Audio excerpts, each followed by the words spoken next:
Well friends, मेरी आवाज clear आ रही है आप सभी को? अब कोई इशू नहीं ना? सही चल रहा है सभी? Are you ready? चलिए, ये ईवे बिल का मैंने चार्ट बनाया है बेटा। पहले तो ये चार्ट से समझ लो। ये ईवे बिल के चार्ट में मैंने सारे पॉइंट्स कवर कर लिए। एक बार फिर से सुनना, यहाँ सारे पॉइंट्स मैंने कवर कर लिए इंक्लूडिंग अमेंडमेंट्स। हमारी जो अमेंडमेंट्स और सीबीआईसी का क्लैरिफिकेशन है वो भी मैंने कवर कर लिया है। एग्जाम पर्पस के लिए मैं ये बताऊँ तो बस ये चार्ट और हमारा क्वेश्चन है, इतना ही पढ़ के जाइए। बाकी एडिशनल आपको कुछ भी पढ़ने की जरूरत नहीं है, ठीक है?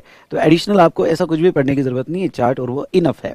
और ये चार्ट इतना बढ़िया बनाया हुआ है कि हर चीज ऐसे सेग्रीगेट की है पॉइंट वाइज, यानी आपको एग्जाम में ये चार्ट ही आपको ऐसा रिकॉल हो जाएगा। लास्ट एग्जाम में स्टूडेंट्स के बहुत सारे फीडबैक्स मेरे पास है और उन्होंने कहा कि सर ये जीएसटी के लास्ट टॉपिक के हमने चार्ट्स इतने दिमाग में फिट हो गए कि एग्जाम और उसके साथ क्वेश्चन सॉल्व कर लिया तो सर एग्जाम में हमें ये 25 मार्क्स है जो मैं चार्ट बुक दे रहा हूँ, ये 25 मार्क्स में कोई दिक्कत ही नहीं गई। और आपको भी बिल्कुल बेटा ये दिक्कत नहीं जानी चाहिए। तो लंबी सांस लो, और जो मैं कहता हूँ वो डेली कम से कम 10 से 15 बार डेली आपका होना चाहिए। तो 10 to 15 टाइम्स जो है आपका डेली, वो आप अपने आप को कहो क्या कहना है आपको बताया। तो चलिए ये डिस्कशन स्टार्ट करते हैं ई वे बिल का। यहाँ पे ये चार्ट बड़ा यहाँ अच्छा चार्ट है, सभी पॉइंट्स हमने कवर की है। तो अब देखो बेटा ई वे बिल।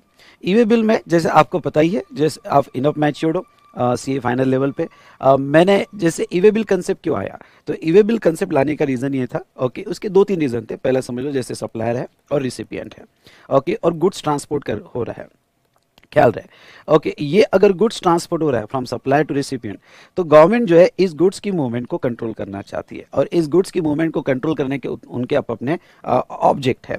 तो एक डिजिटल इंटरफेरेंस लाना चाहती है, और डिजिटल इंटरफेरेंस लाना चाहती है, और डिजिटली यहाँ पे डिजिटल इंटरफेरेंस लाना चाहती है और इस गुड्स की मूवमेंट को कवर करना चाहती है।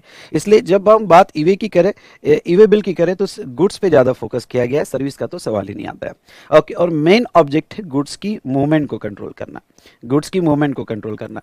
क्यों सर गुड्स की मूवमेंट को कंट्रोल क्यों किया जाएगा बाय गवर्नमेंट, ओके? तो उसके अलग अलग रीज़न है, उसके फायदे गवर्नमेंट को भी है। अगर हम बात बेनिफिट्स की करें, अगर हम बात बेनिफिट्स की करें, तो यहाँ पे इंडस्ट्री को तो बेनिफिट है ही है, एज वेल एज गवर्नमेंट का कंट्रोल मैकेनिज्म भी काम कर रहा है, उनका कंट्रोल मैकेनिज्म भी काम कर रहा है, so that to avoid the dummy transaction, fake transaction, okay, उसको अवॉइड करने के लिए उनका यहाँ पे मैकेनिज्म काम कर रहा है। अब यहाँ पे अगर हम बात करें तो यस, डिजिटल इंटरफेरेंस में गुड्स की मूवमेंट को कंट्रोल करना है, ये उनका मेन ऑब्जेक्ट है। सर गवर्नमेंट क्यों इसको कंट्रोल करना चाहती है? क्योंकि बहुत सी बार डमी इनवाइस से चले जाते हैं गुड्स के, और गुड्स कस्टमर के प्लेस पे पहुंचा कि नहीं पहुंचा ये पता भी नहीं चलता है। दूसरा, ओके, इन ट्रांजिट अगर चेकिंग करना है, तो इन ट्रांजिट चेकिंग में बहुत मुश्किलें आ जाती है, ओके। यहाँ पे उसके डॉक्यूमेंट, इनवाइस, कभी फेक इनवाइस बनते हैं, ओके। ऐसे केसेस हुई थी, किसी मूवमेंट के लिए इनवाइस बनाओ, बाद में फाड़ के फेंक दो, बाद में फाड़ के फेंक दो और ट्रांजेक्शन डमी बता दो। ऐसे इतना इतना ट्रांजेक्शन हुआ था पुराने इसमें, फिजिकल इनवॉइस में। इसलिए तो बेटा ई इनवॉइस, ई वे बिल, यानी पूरा डिजिटली कंट्रोल करना चाहती है कि एक बार डेटा आ गया तो वो क्रॉस चेकिंग उसकी हो सके। इसलिए यहाँ पे control on fake invoices, okay, fake invoices, उसके बाद में डमी ट्रांजेक्शंस, ओके, जो भी डमी ट्रांजेक्शंस है उस पर कंट्रोल करना चाहती है गवर्नमेंट। और आपका ट्रांजेक्शन ट्रांसपेरेंट हुआ है, क्लियर हुआ है, मतलब अगर ईवे बिल बना तो आपकी जीएसटीआर 1 में सप्लाई दिखना भी चाहिए, गुड्स को रिसिपिएंट को मिला उसका भी गवर्नमेंट के पास प्रूफ होगा। तो ये बहुत सारे ऑब्जेक्ट थे गवर्नमेंट के ये ईवे बिल को लाने के लिए। और जहाँ तक बेनिफिट्स की अगर हम बात करें, तो इंडस्ट्री को सबसे बड़ा बेनिफिट क्या हुआ ईवे बिल का? ईवे बिल का इंडस्ट्री को, यानी जो जेन्युइन टैक्स पेयर है उनके लिए ईवे बिल का सबसे बड़ा बेनिफिट ये हुआ कि पहले क्या होते थे, जब भी एक स्टेट से दूसरे स्टेट में गुड्स जाते थे तो बहुत सारे चेक पॉइंट्स पे ओके ट्रक को रोका जाता था। यानी अगर कोई गुड्स दिल्ली से यहाँ कन्याकुमारी जा रहा है, तो वैसे अगर सीधा जाए और कोई रोके ना तो वो 7 से 8 दिन में जा सकता था, लेकिन हर चेक पॉइंट्स पे रोकना और वहाँ पे उसके बार बार डॉक्यूमेंट चेक करना, इसके वजह से जो ट्रांसपोर्टेशन 8 to 10 डेज में होता था, हो सकता था, वो ट्रांसपोर्टेशन 25 to 30 डेज लग रहा है। तो ये सिचुएशन में बेटा जहाँ तक देखा जाए तो ट्रांसपोर्टेशन कॉस्ट बहुत बढ़ जाती थी और डिले इन ट्रांसपोर्टेशन भी बहुत बढ़ जाता था। लेकिन ईवे बिल आने के बाद सब ये क्रॉस चेक पॉइंट्स गवर्नमेंट ने निकाल दिए। अभी तो वो टोल प्लाजा जो अपने टोल होते हैं उससे ही वो कैप्चर कर लेते हैं डेटा और व्हीकल नंबर वगैरह, और ईवे बिल के साथ मैच कर लेते हैं, नहीं तो इमीडिएट उनको ऑनलाइन रिपोर्ट चली जाती है ट्रांसपोर्टर को, जिसका भी वो व्हीकल नंबर है। तो अभी इतना कंट्रोल कर रही है गवर्नमेंट। तो क्या हो गया, अब इंडस्ट्री को क्या फायदा हो गया, इंडस्ट्री को ये फायदा हो गया कि जितने भी चेक पॉइंट से सब हटा दिए गए और आज ट्रांसपोर्टेशन ईज कर दिया गया ऑल ओवर इंडिया। और यहाँ ईज करने ट्रांसपोर्टेशन तो कर ही दिया, साथ साथ में ट्रांसपोर्टेशन कॉस्ट भी गवर्नमेंट ने जो है कम की। तो जेन्युइन टैक्स पेयर के लिए बहुत फायदा हुआ। लेकिन जो यहाँ पे फेक टैक्स पेयर थे, जो यहाँ पे जिनको टैक्स अवॉइड करना था, वो टैक्स पेयर के लिए थोड़ी मुश्किलें हो गई। ओके, ये आप मानते हो कि वो टैक्स पेयर के लिए आप मुश्किलें हो गई क्योंकि गवर्नमेंट का कंट्रोल मैकेनिज्म डिजिटल इंटरफेरेंस बहुत बढ़ गया। तो ये उसके पीछे एक स्मॉल और स्वीट बैकग्राउंड था जो हमने यहाँ पे डिस्कस किया। बाकी तो बहुत सारे गवर्नमेंट के ऑब्जेक्ट थे उसको रीवे बिल लाने के लिए, और इंडस्ट्री के भी यहाँ पे जहाँ तक है फायदे भी बहुत सारे हैं। तो पहला सवाल अगर आपका ईवे बिल से रिलेटेड आता है, और वो क्या, तो मैंने देखो ये पूरा चार्ट जनरल डिस्कशन और स्पेशल डिस्कशन, यहाँ पे जनरल डिस्कशन और स्पेशल डिस्कशन ऐसे दो पार्ट में मैंने पूरा चार्ट डिवाइड किया हुआ है। ओके, जनरल डिस्कशन और स्पेशल डिस्कशन में बात करें तो स्पेशली कुछ केसेस में ईवे बिल कैसे बनाए जाते हैं, ये स्पेशल डिस्कशन में मैंने क्या लिया, स्पेशली कुछ केसेस में ईवे बिल कैसे बनाए जाते हैं उसके ऊपर तो हम बात करेंगे। लेकिन एक जनरल प्रोविजन क्या है ईवे बिल की, इसको हम समझ लेते हैं। अब अगर आप टाइटल देखोगे तो सेक्शन है सेक्शन 68, याद रह जाए तो अच्छी बात है। थोड़ा आप फोकस करोगे, माइंड मैपिंग करोगे तो दिमाग में फिट हो जाएगा, मेमोरी काम करती है, थोड़ा आपका ध्यान होना चाहिए। तो section 68 and rule 138 e-way bill, तो रूल है 138। अब जैसे मैं आपको एक बात बता दूं, ईवे बिल के दो अलग अलग रूल्स चलते हैं। For intra state supply her state government अपने हिसाब से ईवे बिल का रूल बनाती है, और फॉर इंटर स्टेट सप्लाई यहाँ पे सेंट्रल गवर्नमेंट रूल बनाती है। ओके, तो यहाँ जो हम पढ़ेंगे ईवे बिल, ये यहाँ सेंट्रल गवर्नमेंट ने जो रूल्स बनाए हैं उसको ध्यान में रखते हुए हम ईवे बिल के कंसेप्ट पढ़ेंगे। जहां तक है स्टेट गवर्नमेंट, यानी इतनी सभी स्टेट गवर्नमेंट और यूनियन टेरिटरी जो इसके रूल्स बना रही है, यहाँ पे एक 99% सेम है, कुछ लिमिट छोड़ के। जैसे ईवे बिल का अगर आपको याद होगा तो हम जो पढ़ने वाले, जो सेंट्रल गवर्नमेंट ने ईवे बिल बनाया है, इसमें 50,000 की लिमिट दी है, और 50,000 के ऊपर अगर आपका इंटरस्टेट सप्लाई होता है तो वो सिचुएशन में ईवे बिल बनाना पड़ता है। ओके, लिमिट 50,000 की दी है, पर जब आप इंट्रास्टेट की लिमिट देखोगे और स्टेट के अपने जो लिमिट देखोगे तो उसमें कुछ स्टेट में, जैसे एग्जाम्पल लो दिल्ली है तो 1 लाख का लिमिट दिया गया है। तो अलग अलग स्टेट में अलग अलग लिमिट दी गई है। बाकी यहाँ पे most of the provision same है, इसलिए हमें स्टेट लिमिट नहीं लगाना है। जो रूल 138 है, और यहाँ पे जो सेंट्रल गवर्नमेंट ने ईवे बिल रूल्स बना के रखे हैं, वो ईवे बिल रूल हमें देखना है। इसलिए आपका कभी एक सवाल आ सकता है कि मैं अगर यहाँ 50,000 की लिमिट बता रहा हूँ और आपके स्टेट में 1 लाख की लिमिट चल रही है, तो आप कहोगे कि सर ओके, हमें तो आपने 50,000 की लिमिट पढ़ाई, मुझे बहुत सी बार व्हाट्सअप आते हैं। तो मैं आपको इंटरस्टेट सप्लाई, हमारे पूरे डिस्कशन में मोस्टली इंटरस्टेट सप्लाई पे बात चलेगी। ओके, क्योंकि सेंट्रल के ईवे बिल रूल्स हमें पढ़ने हैं, एज वेल एज जो इंटरस्टेट सप्लाई की लिमिट है उसके लिए जो 50,000 है उस पर हमारा डिस्कशन चलेगा। इंट्रास्टेट सप्लाई के लिए जो ईवे बिल रूल बने हैं, जो स्टेट गवर्नमेंट ने इशू की है, बाकी सब मैकेनिज्म सेम है, बाकी सब प्रोविजन सेम है। ओके, लेकिन जहां तक देखा जाए यहाँ पे लिमिट्स अलग अलग स्टेट्स की अलग अलग स्टेट में है। ओके, आप मेरी बात समझ रहे हो सभी लोग, यस और नो? ये बात समझ रहे हो ना आप? चलिए, तो पहला सवाल ये आएगा, what is an e-way bill and why it is required. E-way bill, okay चलो फटाफट अंडरलाइन करते जाओ मेरे साथ। पहले ये जो है गवर्नमेंट का एक डिजिटल इंटरफेरेंस है, और ये causing the movement of goods, यानी ईवे बिल जो है, okay, a person who causing the movement of goods. ख्याल रहे ईवे बिल बनाते वक्त आपने गुड्स की मूवमेंट को ट्रैक करने का ऑब्जेक्ट है, उस पर ध्यान देना। ओके, उसके बाद में कौन बनाएगा, तो person who causing the movement of goods. Generally आपकी मूवमेंट स्टार्ट होने के पहले आपको बनाना है ईवे बिल, और इसका ईवे बिल पोर्टल पे जाके आपको ईवे बिल बनाना है। और आप अभी मैंने आपको बता दिया, ई इनवॉइस होगा तो वो सिचुएशन में ऑटो जनरेट भी हो सकता है। इसका क्या रिलेवेंस है इंडस्ट्री के हिसाब से देखा जाए तो हैसल फ्री मूवमेंट। ओके, उसके बाद में नेक्स्ट अगर हम देखें ट्रैक द मूवमेंट, गवर्नमेंट के हिसाब से देखा जाए तो गवर्नमेंट अभी मूवमेंट बहुत अच्छे से ट्रैक कर सकती है। ईवे बिल का ये ऑब्जेक्ट है। और बेटा यहाँ पे फ्यूचर में तो आपके कन्वेंस में, जो भी ट्रांसपोर्टर उसके कन्वेंस में एक फ्रीक्वेंसी डिवाइस लगेगा, और वो डिवाइस से ही, जैसे आज आप ओला उबेर का लोकेशन कैच कर सकते हो, वैसा अब गवर्नमेंट फ्यूचर में जो है यहाँ पे आपकी मूवमेंट ट्रैक कर पाएगी। ये इस पे गवर्नमेंट को क्लियर पता चलेगा कि आपका गुड जा कहाँ रहा है, कोई फेक ट्रांजेक्शन, डमी ट्रांजेक्शन तो नहीं हो रहा है। ओके, तो उस पे ऊपर कंट्रोल रहेगा। टैक्स इवेजन और eliminate state boundary check post, तो टैक्स इवेजन पे भी गवर्नमेंट का कंट्रोल रहेगा। और इंडस्ट्री के हिसाब से फायदा देखा जाए तो जो हर स्टेट के बाउंड्री पे जो चेक पोस्ट होते थे फॉर चेकिंग द गुड्स, वो सब हटा दिए गए और हैसल फ्री मूवमेंट कर दिया गया। ये इसके यहाँ पे बेनिफिट्स है। चलिए, अब यहाँ सेकंड क्वेश्चन जो है, who and when e way bill is required to be generated, कौन जनरेट करेगा?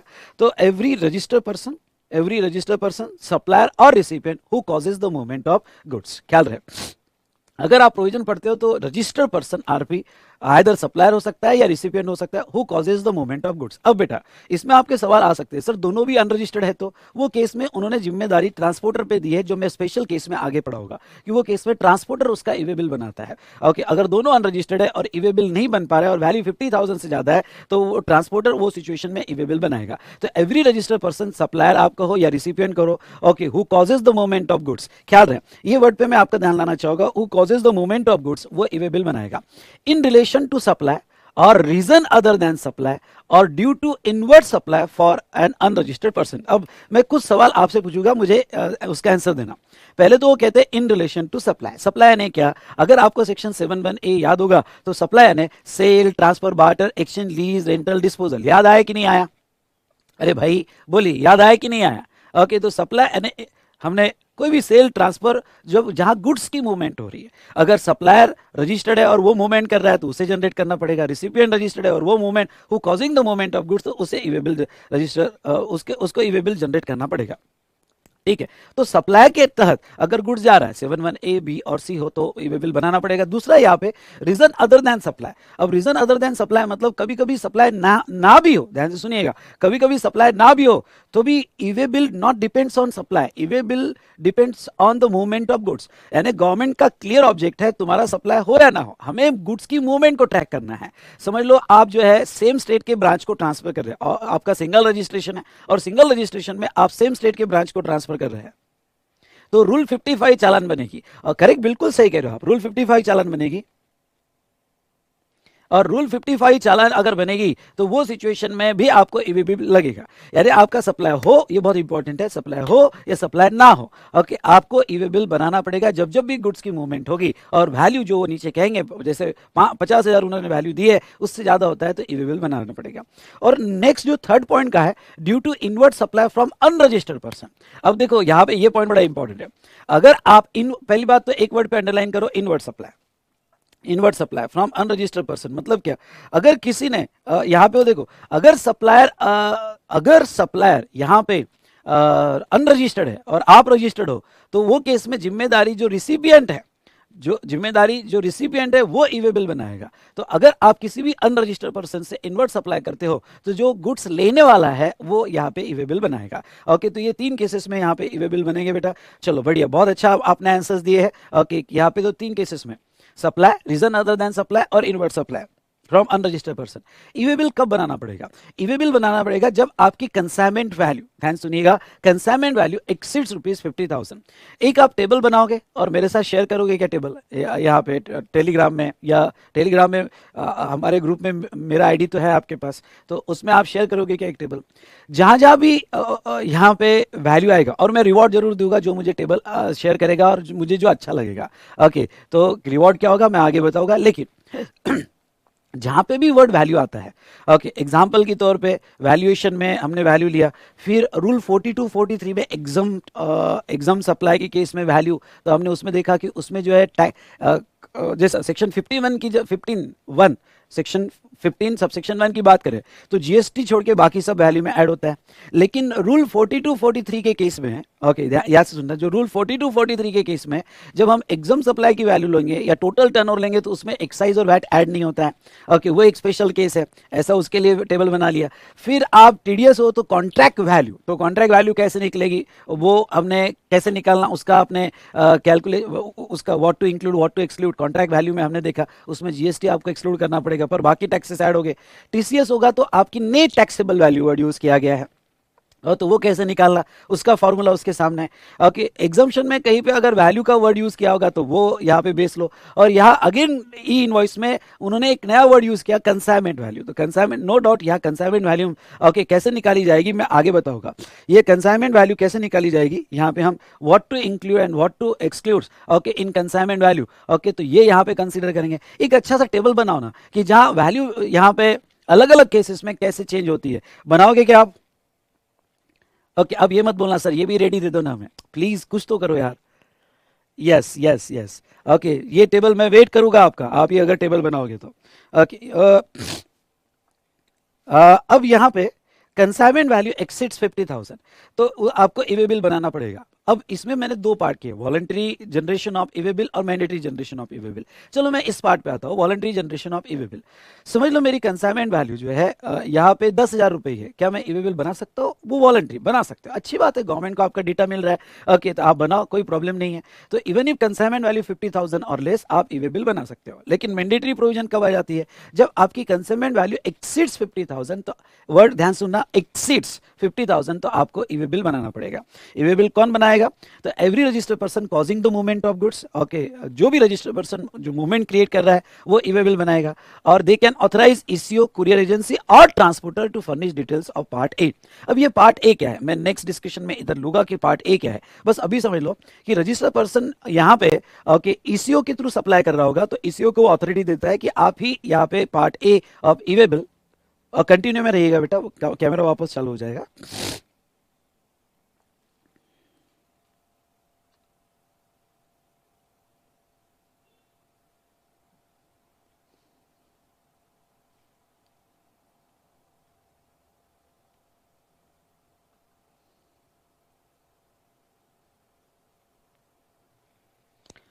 हाँ, तो ऐसे सिचुएशन में यहाँ पे वो कुरियर एजेंसी को और ट्रांसपोर्टर को भी ये अथॉरिटी दे सकते हैं कि आप पार्ट ए कंप्लीट करो। ये पार्ट ए क्या होता है? जब ईवे बिल के दो पार्ट होते हैं, पार्ट ए और पार्ट बी, तो पार्ट ए जनरली उसको कंप्लीट करना पड़ता है who causing the movement of goods. लेकिन अगर आप ईसीओ के थ्रू सेल कर रहे हो, कुरियर एजेंसी के थ्रू बेच रहे हो, या ट्रांसपोर्टर के थ्रू दे रहे हो, तो आप इन लोगों को ऑथराइज कर सकते हो कि भाई आप ही पार्ट ए कंप्लीट करो, और part be generally transporter complete करता है। ओके, तो ए के लिए अथॉरिटी जा सकती है। नाउ नेक्स्ट, ये दो केसेस एग्जाम के लिए बहुत इंपॉर्टेंट है और ये लर्न करके जाना। ये दो केसेस एग्जाम के लिए बहुत इंपॉर्टेंट है और ये अच्छे से लर्न करके जाना। ओके, कौन सा? अगर जॉब वर्क होगा, प्रिंसिपल और job worker if register, okay, अरे जॉब वर्क होगा तो ईवे बिल कौन बनाएगा? ईवे बिल प्रिंसिपल, और जॉब वर्कर रजिस्टर्ड होगा तो जॉब वर्क भी ईवे बिल बना सकता है। और अगर मूवमेंट इंटरस्टेट मूवमेंट होगी, सुनिए, ओके, अगर मूवमेंट इंटरस्टेट मूवमेंट होगी तो e-way bill is required irrespective of consignment value. Generally हम ईवे बिल कब है? जब कंसाइनमेंट वैल्यू 50,000 से ज्यादा है।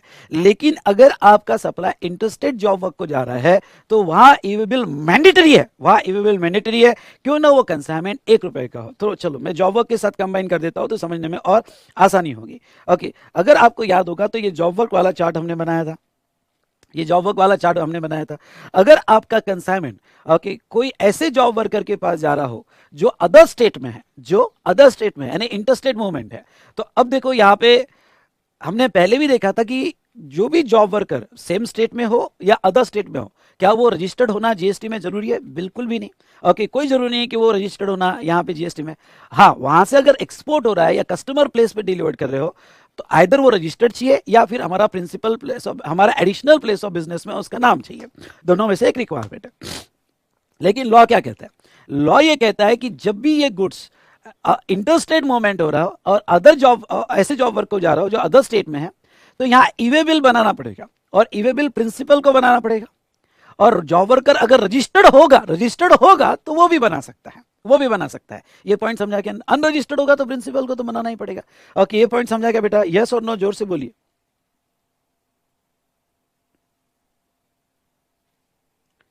ठीक है, तो ये केस में आपको ईवे बिल बनाना ही पड़ेगा कंपलसरी रिस्पेक्टिव ऑफ वैल्यू। और दूसरा बेटा handicraft goods. Okay, handicraft goods person exempted from obtaining registration. अगर आपको सेक्शन 24 याद होगा, अब ये पॉइंट सुनना और मुझे समझा कि नहीं समझा बताना।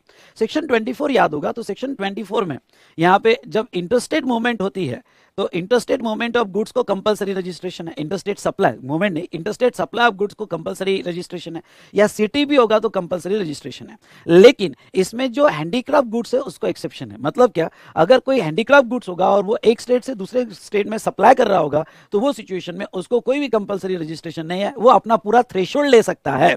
वो अपना पूरा थ्रेशोल्ड जो 10 लाख 20 लाख या 40 लाख है वो अपना थ्रेशोल्ड ले सकता है। अब बेटा यहाँ पे अगर आपने वो पढ़ा होगा वो क्लॉज, तो इसमें दो कंडीशन है कि हैंडीक्राफ्ट गुड्स वालों को पैन होना जरूरी है और उनको ईवे बिल बनाना पड़ेगा।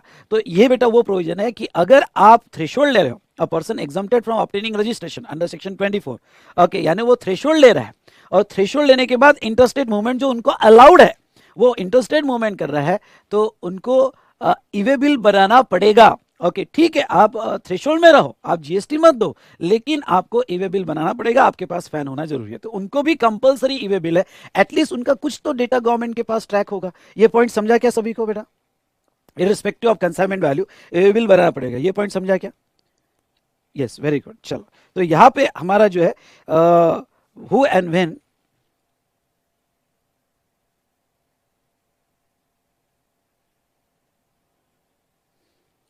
नहीं बेटा वो इंटरस्टेट मूवमेंट नहीं होगी। चलिए, supplier details of e-way bill. E-way bill के दो पार्ट होते हैं, पार्ट ए और पार्ट बी। ध्यान सुनिएगा, पार्ट ए और पार्ट बी। ये यहाँ पे पार्ट ए में जनरली इनवॉइस की इंफॉर्मेशन आती है और पार्ट बी में ट्रांसपोर्ट की इंफॉर्मेशन आती है। इसलिए आपको ई इनवॉइस कंसेप्ट याद होगा। तो वो जो INV01 स्कीमा होता है, कुछ याद आया? बताओ, याद आया कि INV01 स्कीमा वो पता है कि हमें ईवे बिल जनरेट करने के लिए वो एक यूटिलिटी INV01 स्कीमा में पूरी इंफॉर्मेशन देनी पड़ती है। ओके, तो INV01 आपने वो अगर डायग्राम बनाई होगी, जो मैं डेली होमवर्क देता हूँ आपको डायग्राम, और आप स्क्रीन कैप्चर करके अगर मोबाइल में रखते होगे तो आप बहुत बड़ी बेवकूफ़ी कर रहे हो। यानी आप, सीधी बात है कि आप अपने एग्जाम के लिए बिल्कुल सीरियस नहीं हो। इतना सा होमवर्क दिया वो भी आपसे नहीं होता है, तो फिर आपसे नालायक और कोई नहीं है। ओके, अगर आपको सच में आने वाले एग्जाम में अबो 80 जाना है तो एटलीस्ट इतना तो करो कि मैं जो स्क्रीनशॉट दे रहा हूँ उसके डायग्राम निकालो, तो सब रेडी के लिए मत रहो यार। ओके, तो आपको स्कीमा याद होगा। तो अगर हमने ई इनवॉइस लेवल पे ही हमने इनवॉइस की डिटेल्स दिया, ट्रांसपोर्ट की डिटेल्स दिया, तो हमारे ईवे बिल ऑटो जनरेट हो जाते हैं।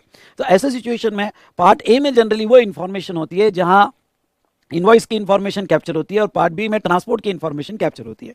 तो कौन कौन सी information? GST of the supplier, उसके बाद में place of dispatch, common common common, दूसरा क्या? Place of dispatch. अब प्लेस ऑफ डिस्पैच में डिटेल एड्रेस देने की जरूरत नहीं है, पिन कोड दे दिया तो भी चलेगा। GST of the recipient, recipient का अगर रजिस्ट्रेशन नंबर होगा तो वो भी आपको देना पड़ेगा। प्लेस ऑफ डिलीवरी, उसका भी जस्ट पिन कोड दे दो, दैट्स इनफ। ईवे बिल में आपको डिटेल एड्रेस देने की वैसे कोई जरूरत नहीं, पिन कोड दे दिया वो इनफ हो जाएगा। उसके बाद में document number as given in invoice, यानी इनवॉइस नंबर आपका दो या बिल ऑफ सप्लाई आपका दो। ईवे बिल आप कंपोजिशन स्कीम में हो या आप यहाँ पे नॉर्मल स्कीम में हो, एक चीज ख्याल रखो, ईवे बिल गुड्स की मूवमेंट का है और वैल्यू 50,000 के ऊपर होगी तो किसी ना किसी को यहाँ पे ईवे बिल बनाना ही पड़ेगा, फिर वो सप्लायर हो, रिसिपिएंट हो या ट्रांसपोर्टर हो या ईसी हो या कुरियर एजेंसी हो, उसका कवरिंग डॉक्यूमेंट हमें चाहिए, मतलब चाहिए। ओके, तो आपको उसकी डिटेल्स देनी पड़ेंगी। डॉक्यूमेंट डेट, जब भी इनवॉइस की डेट होगी। वैल्यू ऑफ गुड्स आपको डिक्लेयर करना पड़ेगा। अब वैल्यू ऑफ गुड्स यानी इसका मतलब ये हुआ कि अगर आपका मूवमेंट विदाउट सप्लाई है, कमान कमान, आपका मूवमेंट विदाउट सप्लाई रूल 55 चालान में है, तो आपको रूल 55 चालान में भी उसकी वैल्यू एस्टिमेट करके देनी पड़ती है, इवन तो आपने सप्लाई नहीं किया होगा, पर आपको कंसाइनमेंट की वैल्यू तो बताना पड़ेगा ना, कितने वैल्यू का कंसाइनमेंट है। उसके बाद में यहाँ एक इंपॉर्टेंट पॉइंट जो आपको याद रखना है वो है HSN कोड। वो है HSN कोड बेटा। ये HSN कोड क्या होता है हमने पहले भी देखा, पर हमने इसके पहले जो HSN कोड का चार्ट देखा था वो इनवॉइस में के लिए देखा था, और ये HSN कोड ये ईवे बिल के लिए है। आपको याद होगा तो वो हमने देखा था HSN कोड 4 डिजिट, 6 डिजिट और 8 digits. Okay, up to 5 CR 4 digit और 5 CR के ऊपर होगा, ओके, तो 6 डिजिट और कुछ नोटिफाइड केसेस में 8 डिजिट्स। ठीक है, यहाँ पे ये हमने कंसेप्ट। आपके डाउट जो है बेटा, जस्ट मिनट,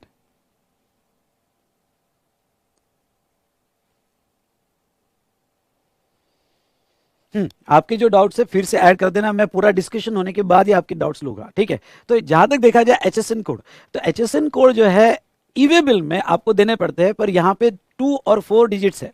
इनवॉइस के अलग रखना, वहां पे 4 और 6 आ गए, पर यहाँ पे आपको अगर 5 करोड़ के अप टू 5 करोड़ का टर्नओवर होगा तो 2 डिजिट, अबव 5 करोड़ होगा तो यहाँ पे 4 डिजिट्स आपको देना है। चलिए, okay, reason for transportation, transport क्यों किया गया, क्यों किया जा रहा है, सप्लाई है, अदर देन सप्लाई है, स्टॉक ट्रांसफर है, वो आपको रीजन भी देना पड़ेगा।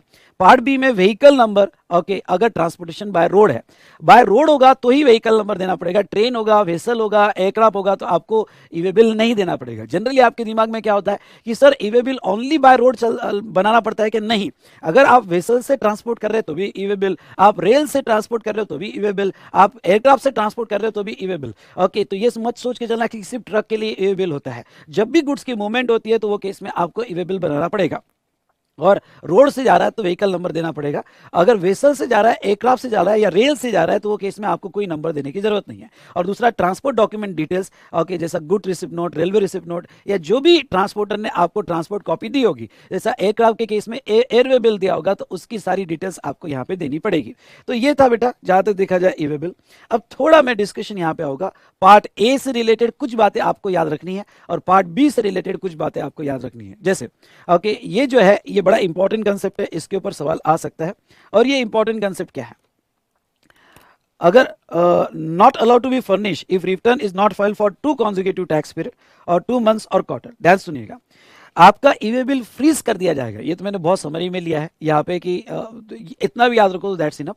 ओके, आपका ईवे बिल जो है फ्रीज कर दिया जाएगा अगर आप कंपोजिशन लेवी में हो और 2 कंटिन्यूअस टैक्स पीरियड के लिए आपने जो है ईवे बिल यहाँ पे 2 कंटिन्यूअस टैक्स पीरियड के लिए आपने रिटर्न नहीं फाइल किया तो आपका ईवे बिल फ्रीज कर दिया जाएगा। और एक तरह से अगर ईवे बिल फ्रीज कर दिया तो फिर तो आपने विदाउट ईवे बिल मूवमेंट किया कि आपका ट्रक ही यहाँ पे कॉन्फिस्केट कर लिया जाएगा, जब्त कर लिया जाएगा, या आपका गुड्स भी जब्त कर लिया जाएगा। तो जहां तक देखा जाए यहाँ पे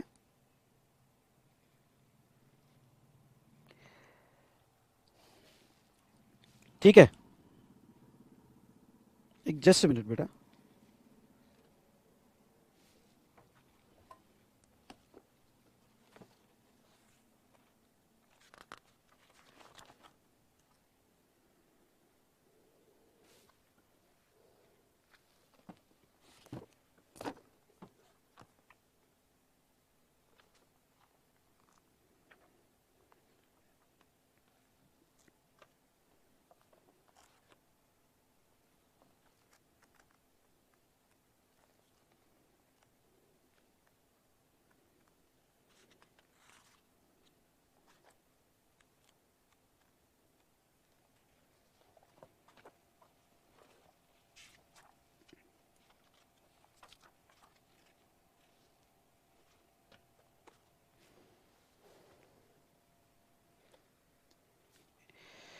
ठीक है, तो आपने जो है यहाँ पे रिटर्न नहीं फर्निश किया फॉर यहाँ हाँ, रिटर्न फर्निश नहीं किया। रिटर्न मतलब जीएसटीआर, यहाँ पे कंपोजिशन लेवी होगी तो जीएसटीआर 4। और सेकंड नॉर्मल होगा तो 2 मंथ्स या 2 क्वार्टर है ना, क्यूआरएमपी स्कीम होगा तो क्वार्टर, अदरवाइज मंथ। तो 2 मंथ्स या 2 क्वार्टर जो है इसका अगर आपने रिटर्न नहीं फर्निश किया तो वो सिचुएशन में यहाँ पे यस आपका ईवे बिल फ्रीज हो जाएगा। इसमें एक चीज और ऐड कर देना, वो रहेगी बेटा, एक चीज और ऐड कर देना यहाँ पे।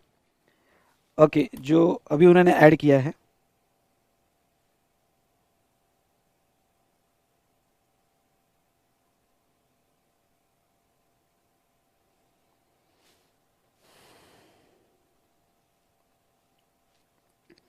यहाँ पे 2 मंथ्स जीएसटी रिटर्न, और पहले तो एक यहाँ पे ये चेंज कर देना, रिटर्न और जीएसटीआर 1 जहाँ लागू होगा जीएसटीआर 1 वो केस में,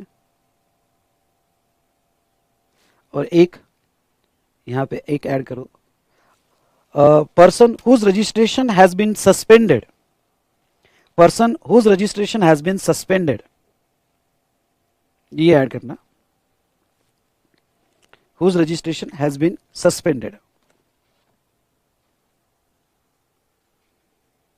has been suspended। तो देखिए अब एक बार फिर से समझ लो ये वाला पॉइंट, अगर आप कंपोजिशन लेवी में हो तो रिटर्न, वो यहाँ पे सीएमपी 08 नहीं, रिटर्न आपने कंटिन्यूस 2 टैक्स पीरियड के नहीं दिए, यानी 2 साल। ओके, 2 साल, क्योंकि रिटर्न एनुअली है तो 2 साल के रिटर्न आपने नहीं दिए। कंपोजिशन लेवी में जीएसटीआर 1 तो है नहीं, ठीक है। नेक्स्ट, अगर आप नॉर्मल स्कीम में हो तो आपने 2 टैक्स पीरियड के जीएसटीआर 1 नहीं दिए, फिर आप मंथली में हो तो 2 मंथ के जीएसटीआर 1 नहीं दिए, और आप अगर क्वार्टरली हो तो 2 जीएसटीआर 1 जो है आपने क्वार्टरली नहीं दिए। हम आईएफएफ की बात नहीं कर रहे हैं यहाँ, हम आईएफएफ की बात नहीं कर रहे हैं, हम जीएसटीआर 1 की बात कर रहे हैं। Is it clear? और यहां पे अगर आपका रजिस्ट्रेशन सस्पेंड किया गया हो कोई भी रीजन की वजह से तो आपका ईवे बिल भी फ्रीज कर दिया जाएगा। यहां तक समझ में आया सभी को? यस और नो? यस, ठीक है। नेक्स्ट, अब देखो ये पार्ट बी वाला कंसेप्ट समझ लो। ओके, ये तो हमने देखा पार्ट बी। पार्ट बी में जो आपको फैसिलिटी वो क्या है, if distance up to 50 kilometres within a state और union territory in case of transportation from place of business to transporter's place. Okay, अब देखो ये पहली बात तो 50 किलोमीटर्स विद इन स्टेट और यूनियन टेरिटरी और transportation from place of business to transporter's place. अब देखो जैसे एग्जांपल यहाँ ले लो, आप दिल्ली में रहते हो और चांदनी चौक है, छोटी छोटी गलियां है वहाँ पे, ओके, यानी ट्रक भी जाने का रास्ता नहीं होता है। तो क्या होता है कि यहाँ से अगर समझ लो यहाँ किसी की शॉप है और उस बंदे को वहाँ गुड्स ट्रांसपोर्ट करवाना है फ्रॉम दिल्ली टू समझ लो यहाँ पे पंजाब, दिल्ली टू पंजाब, तो वो क्या करता है, एक छोटे से मिनी ओके ऑटो में, ट्रक में, कैरेज में गुड्स को लोड करता है और ये गुड्स को लोड करके दिल्ली के आउटस्कर्ट्स में जो कार्गो एजेंसी होती है, सुनो ध्यान से, आउटस्कर्ट्स में जो कार्गो एजेंसी होती है, तो वो कार्गो एजेंसी में यहाँ पे ओके जो वहाँ बड़े बड़े ट्रक्स है ओके वहाँ तक लेके जाता है, वहां तक लेके जाता है और फिर उसमें लोड होके आगे ट्रांसपोर्ट होता है। पहला सवाल, क्या ये जो यहाँ पे विद इन स्टेट, सुनिए ध्यान से सुनिएगा, ये विद इन स्टेट आप ट्रांसपोर्ट कर रहे हो और ये विद इन स्टेट जहां 30 किलोमीटर्स का डिस्टेंस है और 30 किलोमीटर्स का डिस्टेंस है, तो क्या यहाँ ईवे बिल बनाना पड़ता है? यस बेटा, यहाँ ईवे बिल तो बनाना पड़ता है। अब चलो, अगर इसका आप ईवे बिल बना रहे हो तो इसमें दो इंफॉर्मेशन होगी, पार्ट ए की इंफॉर्मेशन और पार्ट बी की इंफॉर्मेशन। तो लॉ क्या कहता है? लॉ ये कहता है कि इसमें पार्ट ए की इंफॉर्मेशन आप दे दो, पार्ट बी की इंफॉर्मेशन नहीं भी दिया तो भी चलेगा, क्योंकि एक तो स्मॉल डिस्टेंस का ट्रांसपोर्टेशन है, ध्यान सुनिएगा, स्मॉल डिस्टेंस का ट्रांसपोर्टेशन है, और दूसरा छोटे छोटे गुड्स कैरेज है, उनकी डिटेल्स नहीं भी दिया तो भी चलेगा, लेकिन एटलीस्ट आपको पार्ट ए की इंफॉर्मेशन देके इसका ईवे बिल बनाना पड़ेगा। समझा होगा तो जोर से बोलो हाँ सर। ओके, तो पार्ट बी की इंफॉर्मेशन कहां ऑप्शनल है?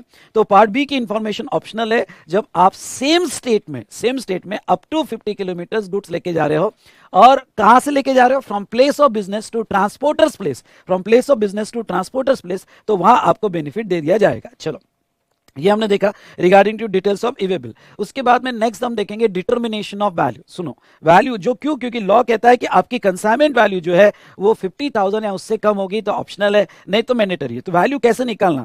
तो mandatory generation of e-way bill, value exceed 50,000, determine as per section 15, मतलब जो वैल्यू आप फिक्स करोगे एज पर सेक्शन 15 ही रहेगा।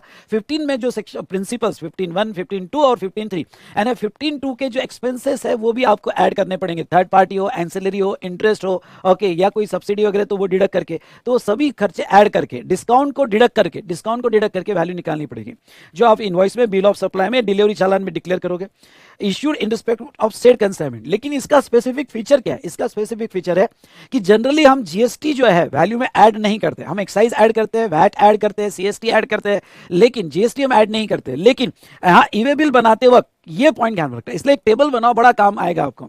तो ये आपको टेबल क्या काम आएगा कि जब भी आप वैल्यूएशन जो है वैल्यूएशन करोगे और ईवे बिल के लिए वैल्यूएशन करोगे तो जीएसटी ऐड करोगे, इवन दो सेक्शन 15(2)(a) कहता है कि बाकी सब टैक्सेस ऐड होंगे एक्सक्लूडिंग जीएसटी, लेकिन कंसाइनमेंट वैल्यू निकालते वक्त आपको जीएसटी ऐड करके डिसाइड करना पड़ेगा कि यहाँ पे ओके उसकी वैल्यू 50,000 से नीचे या 50,000 के ऊपर है। हाँ, लेकिन अगर एग्जाम सप्लाई होगा तो एग्जाम सप्लाई का ईवे बिल नहीं बनता है, ओके, तो एग्जाम सप्लाई होगा तो उसकी वैल्यू आप एक्सक्लूड करोगे, और एग्जाम सप्लाई की वैल्यू एक्सक्लूड करके अगर अमाउंट 50,000 के ऊपर जा रही है तो ईवे बिल मैंडेटरी है। तो ये एक इंपॉर्टेंट पॉइंट है, क्योंकि एग्जाम सप्लाई का ईवे बिल नहीं बनता है, तो वो एक्सक्लूड करके आप जो है डिसाइड करोगे कि 50,000 क्रॉस हुआ कि नहीं हुआ।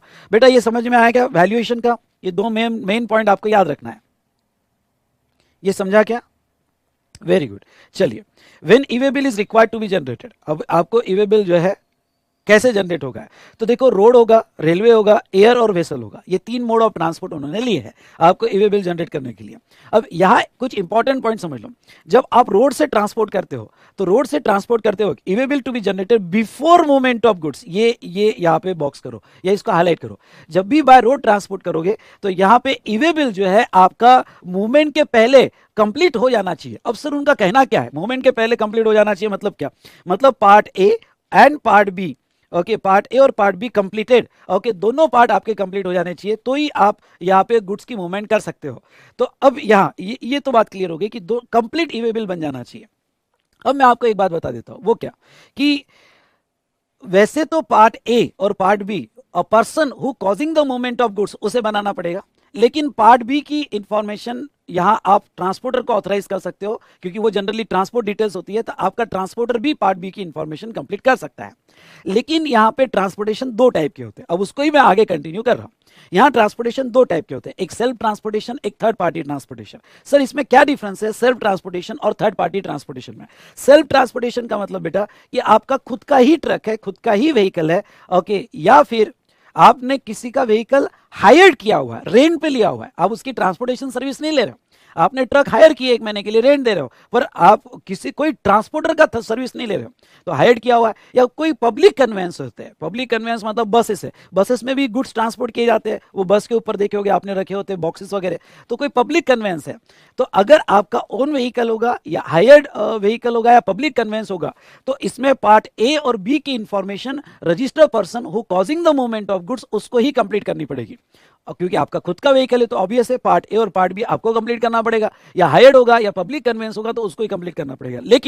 लेकिन आपने स्पेसिफिकली ट्रांसपोर्टर अपॉइंट किया होगा, कम ऑन यार, ओके ध्यान सुनना, आपने स्पेसिफिकली ट्रांसपोर्टर अपॉइंट किया होगा, तो ये सिचुएशन में पार्ट ए की information registered person causing the movement of goods वो कंप्लीट करेगा, ओके, क्यों? क्योंकि इनवॉइस की डिटेल्स वो डालेगा, पार्ट ए में जनरली इनवॉइस की डिटेल्स होती है, और पार्ट बी की इंफॉर्मेशन ट्रांसपोर्टर भी कंप्लीट कर सकता है। अगर आप ट्रांसपोर्टर को असाइन कर दो तो ट्रांसपोर्टर भी पार्ट बी की इंफॉर्मेशन यहां पे कंप्लीट कर सकता है, अगर गुड्स ट्रांसपोर्ट किया जा रहा है बाय रोड। ठीक है, अब थोड़ा ट्रांसपोर्टर पे आएंगे। ओके, ये कंसेप्ट हमने ऑलरेडी पढ़े हैं। अगर ट्रांसपोर्टर अनरजिस्टर्ड है, ओके, तो ट्रांसपोर्टर अनरजिस्टर्ड है, तो मैंने अकाउंट्स और रिकॉर्ड में आपको बताया था, क्योंकि अनरजिस्टर्ड है तो उसको यूनिक एनरोलमेंट नंबर लेना पड़ता है। ओके, यहाँ पे ये समझा क्या, यूनिक एनरोलमेंट नंबर लेना पड़ता है, और अगर उसके पास एक से ज्यादा रजिस्ट्रेशन है, ओके, यानी मल्टीपल रजिस्ट्रेशन है, तो कॉमन यूईएन लेना पड़ता है। ओके, ये हम अकाउंट्स एंड रिकॉर्ड्स में ऑलरेडी डिस्कस कर चुके हैं। कॉमन यूईएन क्यों? क्योंकि इतने सारे जीएसटीएन हैंडल करना मुश्किल हो जाता है, तो वो ट्रांसपोर्टर कॉमन यूईएन ले सकता है। ये पॉइंट याद आ रहा है क्या सभी को? ये वाला पॉइंट सभी को याद आ रहा है क्या? चलो, यस, वेरी गुड। तो ये था रिगार्डिंग टू रोड ट्रांसपोर्ट। अब रेलवे और वेसल में एक पार्ट आपको बता दूं, उन्होंने गवर्नमेंट ने रेलवे और वेसल में एक आपको ये बेनिफिट दिया है कि जब भी आपका गुड्स बाय रेल जा रहा है या वेसल जा रहा है, तो पार्ट ए की इंफॉर्मेशन कंप्लीट करके आप हैंड ओवर कर दो। हाँ, पार्ट ए की इंफॉर्मेशन करके आप मूवमेंट स्टार्ट कर सकते हो, रेलवे को दे दो, वेसल को दे दो, एयरक्राफ्ट को दे दो। पार्ट बी की इंफॉर्मेशन आपने मूवमेंट स्टार्ट होने के बाद भी किया तो भी चलेगा, पार्ट बी की इंफॉर्मेशन मूवमेंट स्टार्ट होने के बाद भी कंप्लीट किया तो भी चलेगा, लेकिन आपके जो कंसाइनी है उसको रिसीव होने के पहले आपने पार्ट बी कंप्लीट करना चाहिए, अदरवाइज उसको डिलीवर नहीं किया जाएगा।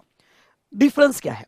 बाय रोड जो देखा जाए तो उसमें part A plus part B दोनों इंफॉर्मेशन पहले कंप्लीट करनी पड़ेगी, और बाय रेल, एयर और वेसल जा रहा होगा तो उसमें जहां तक है पार्ट ए की इंफॉर्मेशन आप कंप्लीट कर दो, बी की थोड़ा बाद में भी किया तो चलेगा, मूवमेंट स्टार्ट होने के बाद, पर डिलीवरी के पहले, पर डिलीवरी के पहले। तो देखो, e way bill register person, supplier या recipient causing the movement of goods. दूसरा, information in part B before, आप पहले भी कंप्लीट कर सकते हो, कोई रिस्ट्रिक्शन तो नहीं है, आप पहले भी कंप्लीट कर सकते हो, या नेक्स्ट वाला इंपॉर्टेंट पार्ट है after, after commencement of goods भी आप कर सकते हो, but it shall not be delivered unless e-way bill is produce at the time of delivery.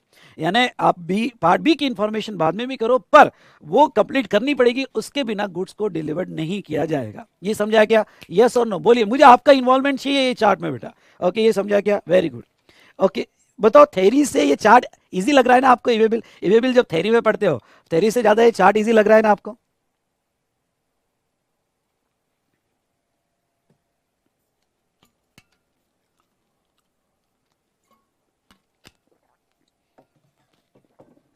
Yes, very good.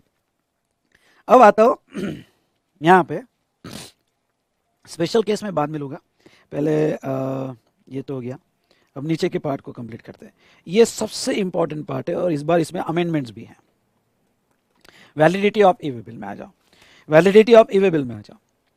अब सुनिए ध्यान से, एक एक पॉइंट ध्यान सुनिएगा, और इस बार पहले 100 किलोमीटर था, अब 200 कर दिया गवर्नमेंट ने। ओके, तो यानी और आपको ज्यादा टारगेट दे दिया है वैलिडिटी में। Other than over dimensional cargo और in case of over dimensional cargo. अब बेटा मैं आपको बता दूं कि ये ओवर डायमेंशनल कार्गो मतलब क्या होते हैं कि वो आपने बड़े बड़े ट्रक देखे होंगे, कंटेनर्स लगे होते हैं, आप डाल देना गूगल सर्च में आपको दिख जाएगा, और जस्ट इतना टाइप कर देना ओवर डायमेंशनल कार्गो तो आपको दिख जाएगा।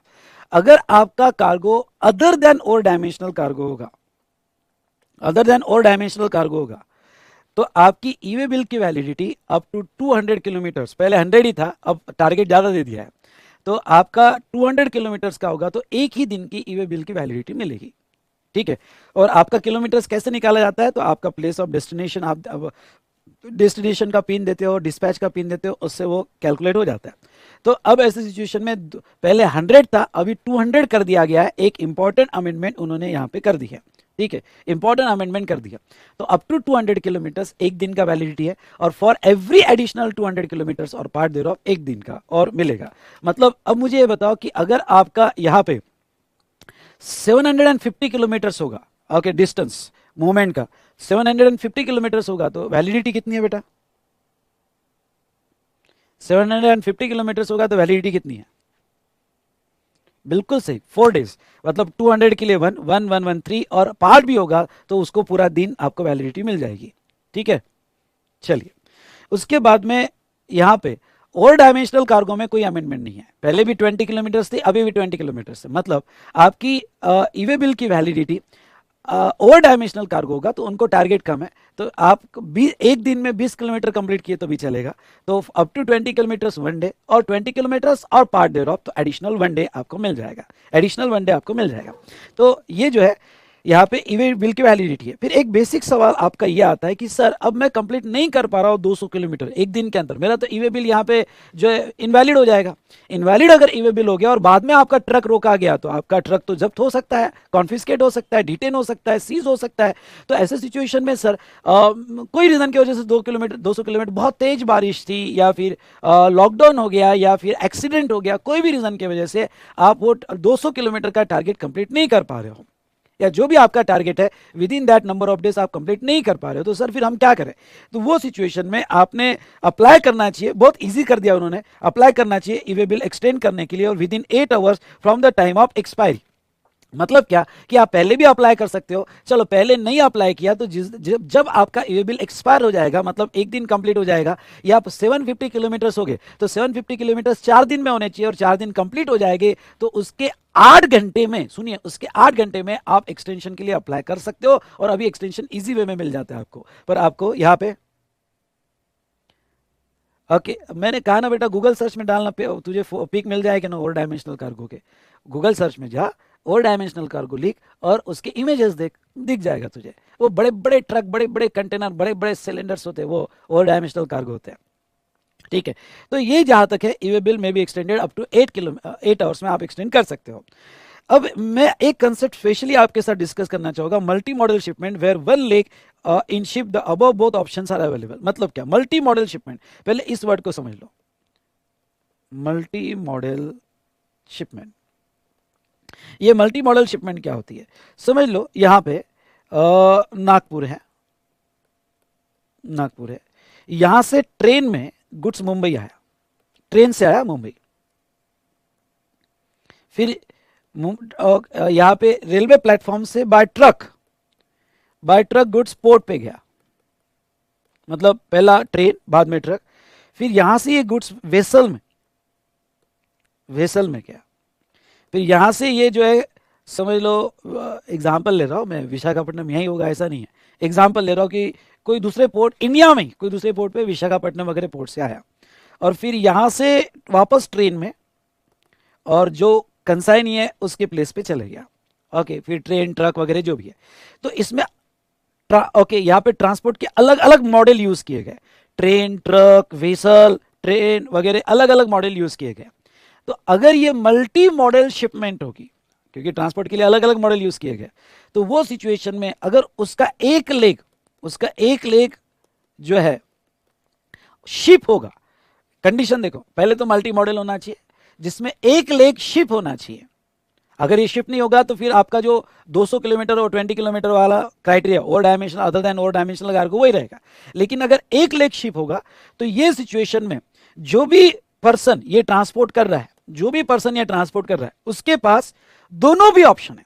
यानी वो वन डे 200 वाला भी ले सकता है, इसको ओवर डायमेंशनल कार्गो या नॉर्मल कार्गो ये कंडीशन अप्लाई नहीं होगी अगर उसका एक लेग शिप का होगा तो उसको कोई कंडीशन अप्लाई नहीं होगी। वो चाहे कोई भी कैसा भी कार्गो हो, वो दोनों में से 200 किलोमीटर या 20 किलोमीटर वाला दोनों में से कोई भी ऑप्शन ले सकता है।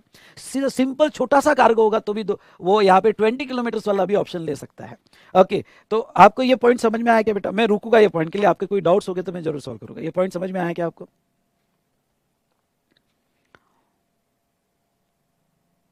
एक बार फिर से, अगर मल्टी मॉडल शिपमेंट होगी जिसमें एक लेग शिप में होगा और जो बंदा ईवे बिल जनरेट कर रहा है उसकी वैलिडिटी जो है वो ओवर डायमेंशनल कार्गो या उससे कोई उसका लेना देना नहीं है, वो दोनों में से कोई भी ऑप्शन ले सकता है। वो 200 किलोमीटर वाला भी ऑप्शन ले सकता है और यहाँ पे वो जो है 20 किलोमीटर वाला भी ऑप्शन ले सकता है।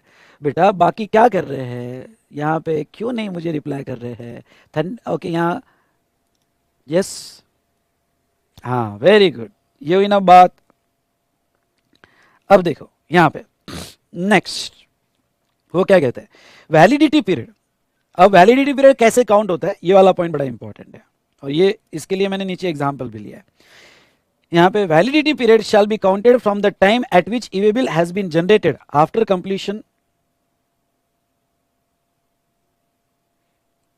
Completion of information in part B by the transporter.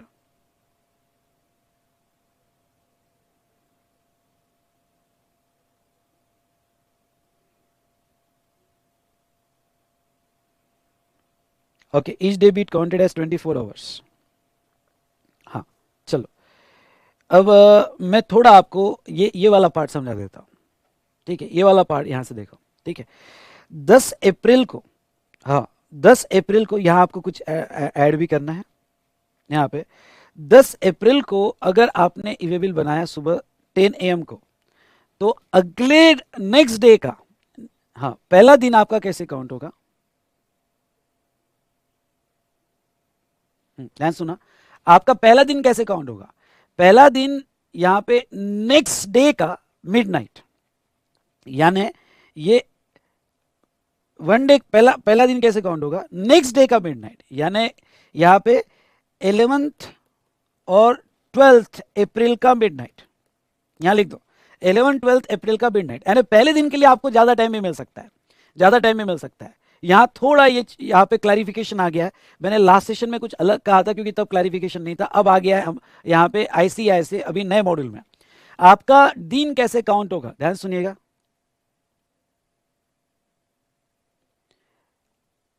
एक सवाल है, अगर सर शिप नहीं होगी तो फिर क्या? शिप नहीं होगी तो फिर वो 200 किलोमीटर और 20 किलोमीटर वही वही ऑप्शन रहेगा, क्यों ना वो मल्टी मॉडल हो।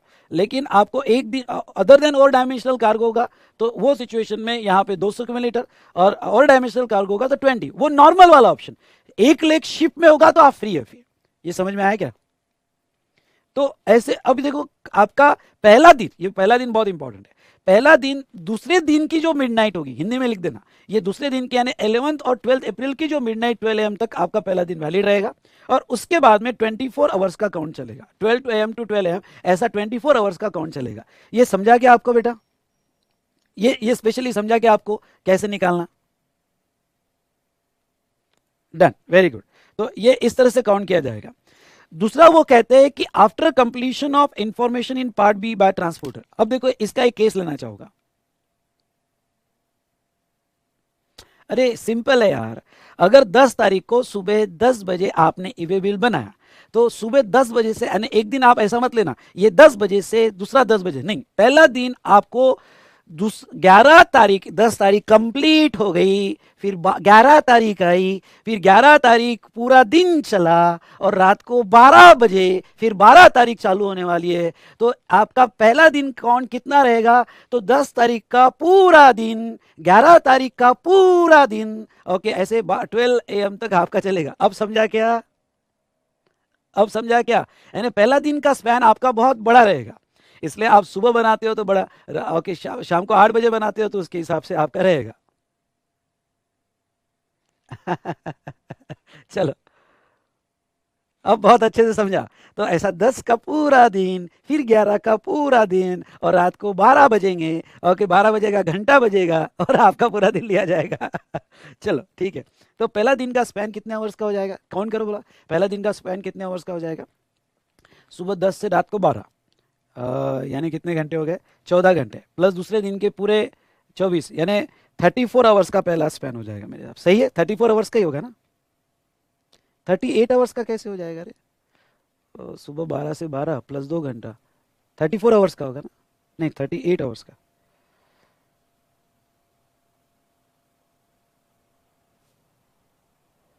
बराबर है, 38 आवर्स का बराबर है। 38 आवर्स का होगा। यस बेटा। चलिए, अब उसके बाद में नेक्स्ट अगर हम देखें, अब समझ लो मैंने सैटरडे को ईवे बिल बनाया, पार्ट ए की इंफॉर्मेशन मैंने दे दी, सैटरडे को पार्ट ए की इंफॉर्मेशन मैंने दे दी, और ट्रांसपोर्टर को कहा कि तूने पार्ट बी की इंफॉर्मेशन कंप्लीट करना। उसने मंडे को पार्ट बी की इंफॉर्मेशन कंप्लीट करके ट्रांसपोर्टेशन स्टार्ट किया। तो मेरा पहला दिन कहां से लिया जाएगा, सैटरडे या मंडे? तो वो कहते हैं जब पार्ट बी की इंफॉर्मेशन बाय रोड कंप्लीट हो जाएगी, पार्ट बी की इंफॉर्मेशन कंप्लीट हो जाएगी, वहां से तुम्हारा टाइम काउंट किया जाएगा। ठीक है, वहां से तुम्हारा टाइम काउंट किया जाएगा। चलिए, तो ये था यहां पे जहां तक देखा जाए validity of e-way bill, non requirement of e-way bill. तो ये मैंने यहां समरी तो ली है, पर अब ये क्वेश्चन जो है थोड़ा नोट से आपने पढ़ लेना बाद में। ओके, मेन तो मैंने ले लिए कि जहां ईवे बिल की जरूरत नहीं है, बिल्कुल भी जरूरत नहीं है, इवन दो आपकी कंसाइनमेंट वैल्यू 10 करोड़ क्यों ना हो, ईवे बिल बनाने की कोई जरूरत नहीं है। तो वो कितना नॉन टैक्सेबल सप्लाई, ओके, कितना नॉन टैक्सेबल सप्लाई। उसके बाद में ज्वेलरी और प्रीशियस स्टोन्स ईवे बिल बनाने की जरूरत नहीं है। ये तो मुझे याद आता है, ज्वेलरी और प्रीशियस स्टोन्स, ये बड़ा डिस्कशन हुआ था कि अगर ज्वेलरी ट्रांसपोर्ट हो रही है, प्रीशियस स्टोन्स ट्रांसपोर्ट हो रहे हैं, और इसका ईवे बिल बना लिया गया, तो इन्फॉर्मेशन लीक हो जाएगी। ओके, कि भाई ये ट्रक से ज्वेलरी जा रही है, प्रीशियस स्टोन जा रहे हैं, तो लूट होने के पूरे चांसेस है। इसलिए उन्होंने ईवे बिल के बाहर रखा, क्योंकि वो इन्फॉर्मेशन लीक नहीं करना चाहते। करेंसी, सेम रीजन है करेंसी का। ओके, करेंसी जा रही है कोई ट्रक से या कैरेज से, और उसका ईवे बिल बना, तो वो सिचुएशन में गड़बड़ हो जाएगी, लूट मच जाएगी।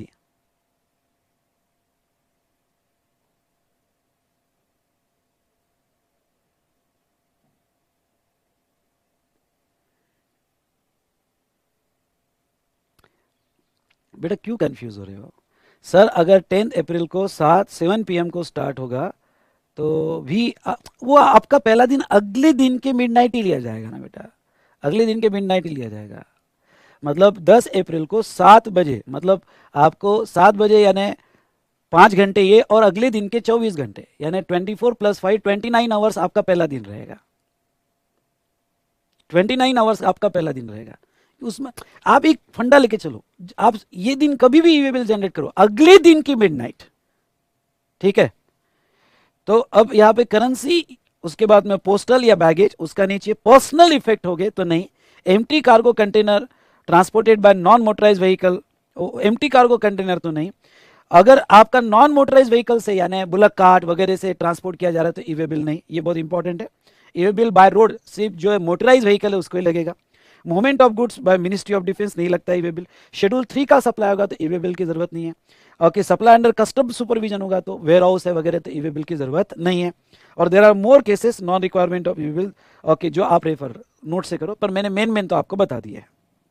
ठीक है, documents to be carried out by PIC, PIC का मतलब लिख दो पर्सन इन चार्ज, पीआईसी मतलब पर्सन इन चार्ज।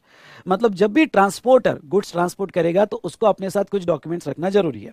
कौन कौन से उसको अपने साथ डॉक्यूमेंट्स रखना जरूरी है, तो ये देख लो। ओके, इनवॉइस और बिल ऑफ सप्लाई और डिलीवरी चालान और बिल ऑफ एंट्री। मतलब जब वो ट्रांसपोर्ट करेगा तो इनवॉइस, बिल ऑफ सप्लाई या डिलीवरी चालान या बिल ऑफ एंट्री अपने साथ रखना पड़ेगा। A copy of e-way bill in physical form और इलेक्ट्रॉनिक फॉर्म। ईवे बिल की कॉपी जो है फिजिकल फॉर्म में भी चलेगी, इलेक्ट्रॉनिक फॉर्म में भी चलेगी। और map to RFI device embedded in a conveyance, future में रेडियो फ्रीक्वेंसी डिवाइस रहेगा और वो आपके कन्वेंस में रहेगा। अभी तो नहीं आया है पर फ्यूचर में आएगा। ओके, गवर्नमेंट कंपलसरी करेगी और वो आरएफआई रेडियो फ्रीक्वेंसी डिवाइस आपके कन्वेंस में होना जरूरी है। लेकिन मैं आपको कहूँ कि आपका अगर ईवे बिल बना होगा तो ये भी आपको फिजिकली कैरी करने की जरूरत नहीं है, वो ईवे बिल ही मैप हो जाएगा। ओके, और उसका क्यूआर कोड से ही सब यहाँ पे डेटा गवर्नमेंट के पास आ जाएगा। Not applicable for movement of goods by rail और बाय एयर और बाय वेसल। हाँ, ये जो डॉक्यूमेंट है ये ट्रांसपोर्टर कैरी करेगा, ये जो डॉक्यूमेंट्स है वो ट्रांसपोर्टर कैरी करेगा अपने साथ। ओके, लेकिन ये जो है ये प्रोविजन अगर रेल से जा रहा है एयर से जा रहा है, वेसल से जा रहा है, तो वो सिचुएशन में अप्लीकेबल नहीं होगा, स्पेशली क्लॉज बी वाला। ये जो नॉट अप्लीकेबल है क्लॉज बी वाला पार्ट, ए नहीं, ए में तो इनवॉइस रखना पड़ेगा, पर ईवे बिल इलेक्ट्रॉनिक फॉर्म में रेल, एयर और वेसल से जा रहा है, नहीं भी रखा तो चलेगा, और रेडियो फ्रीक्वेंसी डिवाइस भी वहां इंस्टॉल करने की कोई जरूरत नहीं है। इंस्पेक्शन ऑफ ईवे बिल, भाई गुड्स ट्रांसपोर्ट हो रहा है, ओके, अब उसका इंस्पेक्शन होगा। इसमें मैंने दो पार्ट किए। इंस्पेक्शन के वक्त कमिश्नर के क्या राइट्स है और पर्सन के क्या राइट्स है, ओके। तो या ऑफिसर जो है आपके कन्वेंस को इंटरसेप्ट कर सकता है to verify the e-way bill, ठीक है, ईवे बिल वो वेरीफाई कर सकता है। Right to install radio frequency identification device reader, okay. Right to physically verification of conveyance, मतलब आपके रेडियो फ्रीक्वेंसी आरएफआई डिवाइस होगा तो उसके साथ वो मैपिंग कर सकता है, यानी उसके पास एक मशीन होगा, आपके आरएफआई से कनेक्ट कर देगा, वो डेटा यहाँ पे या कैप्चर करेगा।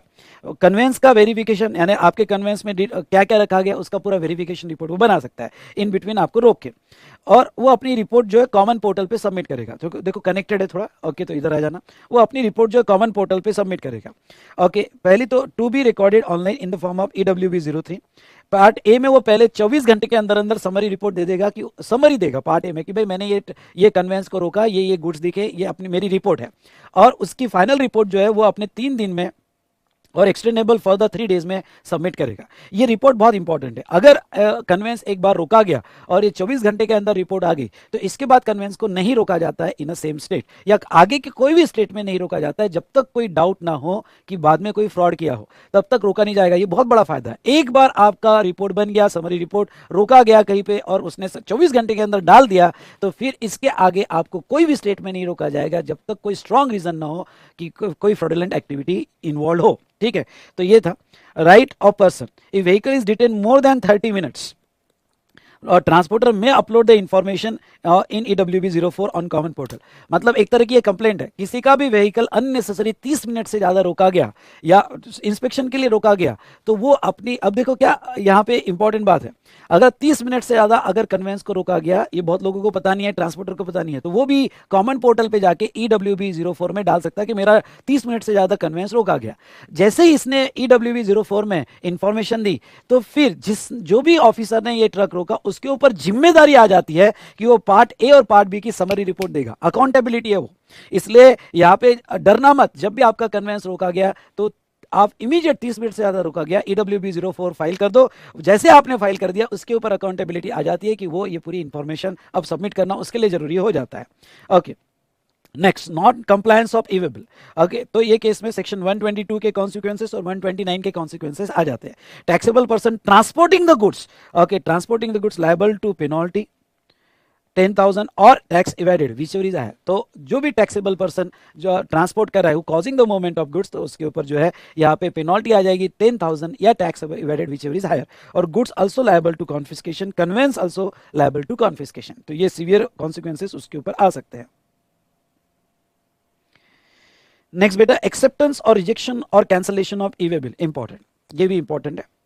मैं इसको दो पार्ट में लिया, एक्सेप्टेंस और rejection, cancellation of e-way bill, okay. Acceptance और रिजेक्शन यहाँ पे मतलब क्या कि समझ लो ऐसा लग रहा है कि ईवे बिल जो है यहाँ पे गलत बन गया या गलत आपके नाम का बन गया, तो बाय रिसिपिएंट उसको कैंसिल करता है, और इफ रजिस्टर्ड, और सप्लायर भी उसको जो है यहाँ पे एक्सेप्ट या रिजेक्ट कर सकता है, पर जनरली रिसिपिएंट करता है, वो रजिस्टर्ड है।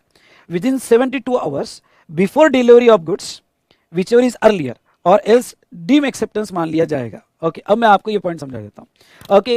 लास्ट वीक की बात है, एक एसएमएस, क्योंकि इसका एसएमएस शूट होता है, ईवे बिल बनता है, तो एक एसएमएस आया कि भाई 8 लाख के गुड्स का ईवे बिल मेरे नाम पे बना, हमारे जीएसटीएन के नाम पे बना। तो मैंने जैसे वो एसएमएस देखा, मेरा अकाउंट डिपार्टमेंट को भेजा कि यार किसका ईवे बिल बना, अपन ने कोई गुड्स तो खरीदा नहीं, ओके, किसका बना है ये ईवे बिल। हम भी सरप्राइज हो गए, क्यों? क्योंकि अगर हमारे जीएसटीएन में पे ईवे बिल बना है तो आगे फ्यूचर में जब भी स्क्रूटिनी होगी तो ऑफिसर पूछेगा तुम्हारे नाम का ईवे बिल है, परचेस का है, क्योंकि अगर मैंने परचेस नहीं रिकॉर्ड की तो मुश्किल हो जाएगा, ओके। मेरे GSTR2 में GSTR2A में नहीं दिख रहा है, तो वो फ्रॉडुलेंट एक्टिविटी मानी जाएगी। तो मैं डर गया एकदम से कि किसने बनाया यार अपने नाम पे ईवे बिल, ठीक है। तो अब समझ लो आपको गलती से आपके नाम का ईवे बिल बन गया जीएसटी में, आपको डिटेल्स आ गई, तो आप 72 घंटे के अंदर उसको कैंसिलेशन के लिए अप्लाई कर सकते हो, या before delivery of the goods, आप अभी तक आपको डिलीवरी नहीं आया है तो बिफोर डिलीवरी ऑफ गुड्स है, विच एवर इज अर्लियर, आपको जो है यहाँ पे कैंसिलेशन के लिए अप्लाई करना पड़ेगा, ठीक है, कैंसलेशन के लिए अप्लाई करना पड़ेगा। ओके, तो वो केस में जब मैंने कहा कैंसिल कर दे, पर फिर हमको पता चला कि यार वो पेन ड्राइव खरीदे थे उसका ईवे बिल है, तो ये बाद में पता चला। लेकिन यस, आपके पास राइट्स है कि आप कैंसिल कर सकते हो। अगर 72 घंटे या डिलीवरी के पहले आपने उसको कैंसिल नहीं किया तो डीम टू बी एक्सेप्टेड मान लिया जाएगा। सॉरी, कैंसलेशन नहीं, रिजेक्शन बोल रहा हूं मैं। ओके, रिजेक्शन जो है आपने नहीं किया तो वो डीम टू बी एक्सेप्टेंस माना जाएगा। Cancellation of bill, goods not transported या goods not transported as per the details furnish, तो 24 घंटे के अंदर समझ लो ईवे बिल जनरेट हुआ और बाद में आपने डिसीजन लिया कि नहीं ट्रांसपोर्ट नहीं करना है, या गलती से गलत इंफॉर्मेशन चली गई, तो आप 24 घंटे के अंदर उसको कैंसिल कर सकते हो। ओके, 24 घंटे के अंदर कैंसिल कर सकते हो। लेकिन important, can not be cancel if verified in transit. लेकिन अगर आपका कन्वेंस वेरीफाई हो गया, किसी इंस्पेक्शन में अटक गया ट्रांजिट में, तो फिर आप कैंसिल नहीं कर सकते हो क्योंकि उसका वेरिफिकेशन हो गया। लेकिन 24 घंटे के अंदर अगर आपका कन्वेंस का वेरिफिकेशन नहीं हुआ होगा तो आप कन्वेंस को वापस बुला सकते हो, और कन्वेंस को वापस बुला के जो है यहाँ पे ईवे बिल कैंसिल कर सकते हो। ठीक है, डन। ये सप्लायर की भी वैलिडिटी सेम है, सप्लायर की भी वैलिडिटी यही है 72 आवर्स और बिफोर डिलीवरी। चलिए, तो ये हुआ जनरल डिस्कशन। अब मैं कुछ स्पेशल डिस्कशन पे आऊंगा, ट्रांसशिपमेंट ऑफ गुड्स। ओके, अब देखो ट्रांसशिपमेंट ऑफ द गुड्स में कंसाइनर और recipient who has furnished part A or transporter can assign the e-way bill to another registered transporter to update part B of e-way bill for the further movement of goods. Only one e-way bill is required. ठीक है, ये point को समझ लो। Transshipment मतलब convince change हो रहा है। आपका गुड्स जो है जाने वाला है महाराष्ट्र से दिल्ली, आपका गुड्स महाराष्ट्र से दिल्ली जाने वाला है। ठीक है, आई बात समझ में। अब इसमें इन दौरान बीच में ये जो गुड्स है गुजरात में ट्रक चेंज होगा, यानी ट्रांसपोर्टर जो है, ट्रांसपोर्टर यहाँ से गुजरात लेके जाएगा। ओके, ये ट्रक गुजरात जाएगा और गुजरात जाने के बाद यहाँ पे दूसरे ट्रक से ट्रांसशिप होगा, और दूसरे ट्रक से या कन्वेंस से या ट्रेन से या जो भी हो, ओके, कन्वेंस चेंज हो रहा है, यहाँ से दिल्ली जाएगा। ओके, यहाँ पे तो इस यहाँ से गुड्स ये ट्रक में शिफ्ट हो जाएंगे या कन्वेंस में शिफ्ट हो जाएंगे। इसको कहते हैं ट्रांसशिपमेंट, इसको कहते हैं ट्रांसशिपमेंट। ठीक है, तो अब देखो जब ये बंदे ने, और person who causing the movement of goods, ये बंदे ने जब ईवे बिल बनाया होगा, ईवे बिल बनाया होगा, तो ईवे बिल में यहाँ पे जो है पार्ट ए की इंफॉर्मेशन और पार्ट बी की इंफॉर्मेशन, पार्ट बी की इंफॉर्मेशन में व्हीकल नंबर और डॉक्यूमेंट दिए होंगे। तो ये व्हीकल नंबर तो ये जो हमारा पर्पल यहाँ पे है इसका दिया होगा, इस कन्वेंस का दिया होगा। लेकिन बाद में व्हीकल चेंज हो रहा है, बाद में कन्वेंस चेंज हो रहा है, तो ऐसे सिचुएशन में पार्ट बी की इंफॉर्मेशन चेंज करनी पड़ेगी। तो ऐसे सिचुएशन में पार्ट बी की इंफॉर्मेशन, ओके, जो गुजरात से व्हीकल चेंज किया गया, तो ये जो गुजरात का ट्रांसपोर्टर है इसको असाइन किया जा सकता है कि वो पार्ट बी की इंफॉर्मेशन बाद में चेंज कर दे, यानी जब वो शिफ्ट करेगा तो पार्ट बी की इंफॉर्मेशन यहाँ पे वो ओके चेंज कर देगा। नया ईवे बिल बनाने की जरूरत नहीं है, जो आपने पहले ईवे बिल बनाया वही कंटिन्यू रहेगा, सिर्फ पार्ट बी की इंफॉर्मेशन उसमें चेंज कर दी जाएगी। क्लियर? तो ये था एक special case, transshipment of goods. अगर आपका bill to ship to model है तो ईवे बिल में दोनों ऑप्शन रहेंगे। Okay, part A of e-way bill shall contain place of dispatch, और उसमें आपको बिल टू शिप टू होगा तो आपको वो दोनों इंफॉर्मेशन देनी पड़ेगी। सॉरी बेटा,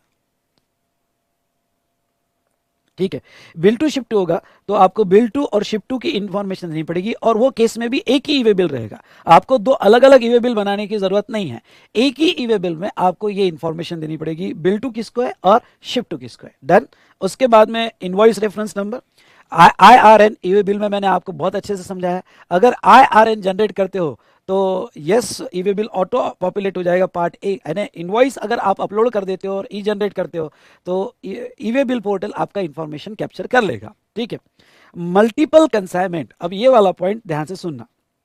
मल्टीपल कंसाइनमेंट का transporter will generate the e-way bill in following cases, दो केसेस है 1 और 2, ऐसे दो राउंड करो। पहला, if consignor or consignee has not generated e-way bill and value of goods carried in a conveyance is more than 50,000, generation of e-way bill 101 by transporter। मतलब क्या, अगर कंसाइनर और कंसाइनी दोनों ने भी ई-वे बिल जनरेट नहीं किया, क्योंकि दोनों भी अनरजिस्टर्ड है, दोनों भी अनरजिस्टर्ड है, या person who causing the movement of goods, okay, वो बंदा अनरजिस्टर्ड है, तो वो केस में अगर कंसाइनमेंट की वैल्यू 50,000 के ऊपर जा रही है, सुनो, कंसाइनमेंट की वैल्यू 50,000 के ऊपर जा रही है, तो वो सिचुएशन में ट्रांसपोर्टर को ई-वे बिल जनरेट करना पड़ेगा, और वो EWB 01 में जनरेट करना पड़ेगा। ये पहला पॉइंट। अब दूसरा एक अलग ही पॉइंट है, generation of consolidated e-way bill in EWB 02 from EWB 01, और वो applicable only for transportation of road. एक तो क्या है कि EWB 01 ये एक एक कंसाइनमेंट का होता है भाई, ये कंसाइनमेंट का EWB01, ये कंसाइनमेंट का EWB01। लेकिन समझ लो कोई कार्गो एजेंसी है और ये कार्गो एजेंसी का ट्रक जा रहा है, और ये ट्रक जा रहा है यहां से पंजाब। ओके, ये ट्रक जा रहा है यहां से पंजाब, ठीक है। इस ट्रक में अलग अलग कंसाइनर जो है, ओके, समझ लो सप्लाई S1, S2, S3 और S4 अपने अपने गुड्स वो दे रहे हैं। ओके, और इसने अपने गुड्स का EWB01 बनाया, इसने भी 01 बना लिया, इसने भी 01 बनाया, अपने अब अपने गुड्स का EWB01 बना लिया गया।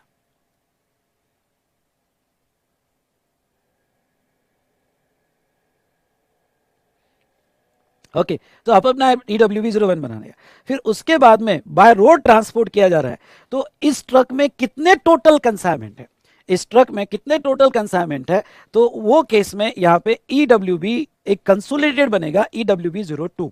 ओके, इससे आसानी क्या होगी कि इन बिटवीन अगर ट्रक रोका गया तो आपको हर EWB01 बताने की जरूरत नहीं है। आप जो इसका एक कंप्लीट मैनिफेस्ट बना लोगे EWB02, जो वन के आधारित रहेगा, वन के बेस पे बनाया जाएगा, वो EWB02 बना लिया तो भी चलेगा। और अगर इन बिटवीन रोका गया तो EWB02 बता दो, उससे ये सारी इंफॉर्मेशन फेच हो जाएगी, ठीक है। तो ये था यहाँ पे जहां तक देखा जाए तो मल्टी कंसाइनमेंट और important clarification, transit of goods in a same state through another state, EWB is required, EWB is required, एक क्लैरिफिकेशन था।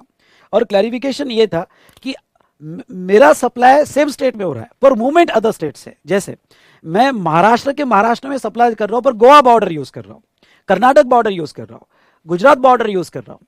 ओके, तो गुड्स की मूवमेंट दूसरे स्टेट के बॉर्डर से पर सेम स्टेट में सप्लाई है, तभी मुझे ईवे बिल बनाना पड़ेगा अगर कंसाइनमेंट वैल्यू 50,000 से ज्यादा है, क्योंकि मूवमेंट इन इंटर स्टेट हो गई, दैट्स ऑल, ईवे बिल बनाना पड़ेगा। दूसरा, movement of goods from DTA to SEZ। Okay, अगर मैं डोमेस्टिक सप्लाई SEZ को कर रहा हूं, समझ लो मैं पुणे से मुंबई SEZ में सप्लाई कर रहा हूं, तो क्या ईवे बिल बनाना पड़ेगा? तो वो केस में ईवे बिल बनाने की जरूरत नहीं है। इवन दो इंटरस्टेट सप्लाई है, इवन दो इंटरस्टेट सप्लाई है, पर ईवे बिल बनाने की जरूरत नहीं है। लेकिन ये सेंट्रल में बनाने की जरूरत नहीं है। स्टेट लॉ उससे रिलेटेड क्या कहते हैं, वो इंट्रास्टेट के केस में क्या कहते हैं वो बात अलग। लेकिन जहां तक इंटरस्टेट की बात है, और अगर आप सेम स्टेट में SEZ को सप्लाई कर रहे हो, तो वो केस में ईवे बिल बनाने की जरूरत नहीं है। इस तरह से हमने हमारा चार्ट जो है, सभी पॉइंट्स मैंने कवर कर लिए हैं। इस चार्ट में सभी पॉइंट्स मैंने कवर कर लिए, इनफ है। इसके बाद बस आप क्वेश्चनर पढ़ो। ओके, तो ये माइंड मैपिंग हो गई, क्वेश्चनर से कैसे लिखना वो हो गया, दैट्स ऑल। आपको पूरे मार्क्स इसमें आ जाएंगे, कोई भी सवाल अगर पूछा गया हो। चलो डन, तो ये हमने यहाँ पे कंप्लीट किया रिगार्डिंग टू ईवे बिल। अब किसी को सवाल हो तो मैं जरूर लूंगा। कोई यहाँ पे वीडियो कॉल में आना चाहता है? पर वीडियो कॉल में तो कोई दिख नहीं रहा है मुझे ज़्यादा। कोई मोहन पार्थ वगैरह दिख रहे हैं? आपके कोई डाउट्स हो गए? आप दिख नहीं रहे हो बेटा, वीडियो कनेक्टेड नहीं दिख रहा है। वीडियो कनेक्टेड यहाँ पे कुछ ही स्टूडेंट्स का दिख रहा है। एक सवाल है, ट्रांसशिपमेंट के केस में जब दूसरी बार पार्ट बी बनाना है तो वो कंसाइनर रिसिपिएंट भी कर सकते हैं ना? कर सकते हैं, उसमें कोई प्रॉब्लम नहीं है, कर सकते हैं। पर अब वो गुजरात का जो ट्रांसपोर्टर आगे शिप कर रहा है तो वो उसके लिए ज़्यादा कन्वीनियंट है, वो उतना पार्ट चेंज कर देगा। Sir I am exporting the goods, तो पार्ट ए में पिन कोड पोर्ट का देना होगा। यस, पोर्ट का पिन कोड देना पड़ेगा।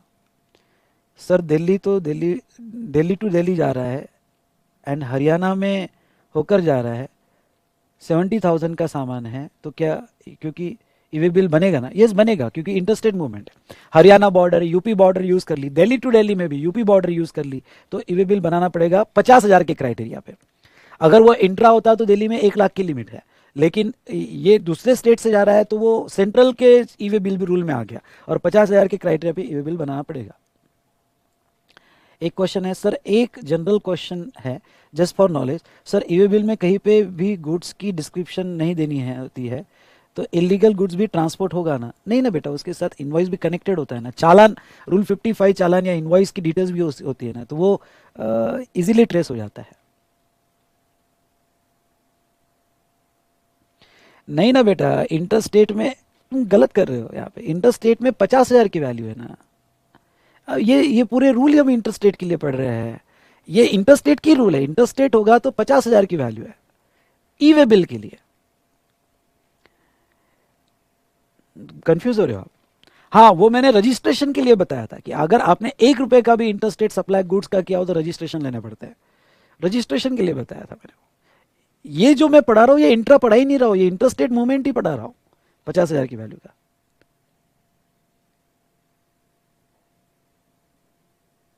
वो तो बेटा सर मैंने परचेस करके सेल कर दिया डायरेक्ट, तो वो तो बिल टू शिप टू में आ जाएगा ना, वो तो बिल टू शिप टू में आ जाएगा।